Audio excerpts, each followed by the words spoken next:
তাদের স্ট্যাটাস হচ্ছে group D, একজন হচ্ছে হেল্পার, একজনের নাম আপনার শিবানী শিবানী সাহা, আর একজনের নাম গীতা চ্যাটার্জি, একজনের নাম। তো এই যে তাদের হচ্ছে এমপ্লয় ডিটেল দেখুন এখানে, যে শিবানী সাহা দে হেল্পার, আর আরেকজন হচ্ছে অ্যাটেন্ডেন্ট গীতা চৌধুরী। তারা কিভাবে নিজেদেরকে, অধীরবাবু বারবার বলছেন তারা শিক্ষিকা, তারা কিভাবে তাদের পোস্ট অনুযায়ী শিক্ষিকা হয়? প্রথম কথা, মিউনিসিপ্যালিটির যে সার্ভিস স্ট্যাটাস, শিক্ষিকাকে তো নিজের মতো নিজে কেউ শিক্ষিকা হতে পারে না।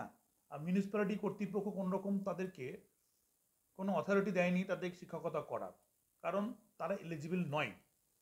শিক্ষকতা করার জন্য যে যে বেসিক ট্রেনিং থেকে এখন কোনো সরকারের যে শিক্ষা পলিসি আছে, সেই পলিসির সঙ্গে তারা অ্যাকস্টম নয় এবং সেই পলিসি তারা জানে না।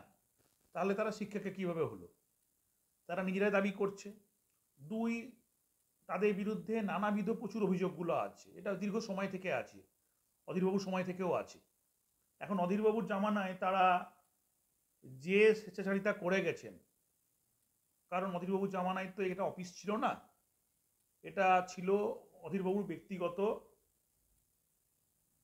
প্রতিষ্ঠান।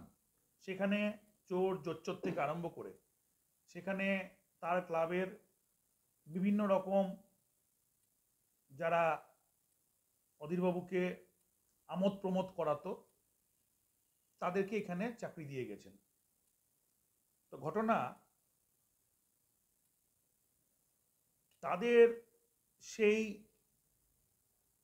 কার্যকলাপ, অর্থাৎ যে কর্মচারীগুলো এখানে এখনো কাজ না করে তারা মিউনিসিপ্যালিটিকে যেমন ধ্বংস করছে, পাবলিক সার্ভিসকে হ্যাম্পার্ড করছে, এটার ব্যতীয় মিউনিসিপ্যালিটিকে দুর্নাম করার জন্য বিভিন্ন রকমভাবে বাচ্চাদের স্কুলগুলোতে, যাদের স্ট্যাটাসেই তারা উপযাজক হয়ে বাচ্চাদেরকে পড়াতে গিয়ে বাচ্চাদেরকে বিভিন্ন রকমভাবে অত্যাচার করেছে। সেই অত্যাচারের ব্যাখ্যা বর্ণনা আপনারা জেনেছেন। বিভিন্ন রকম সেক্সুয়াল হ্যারাসমেন্ট তারা করেছে। এই অভিযোগ দীর্ঘদিন থেকে ছিল।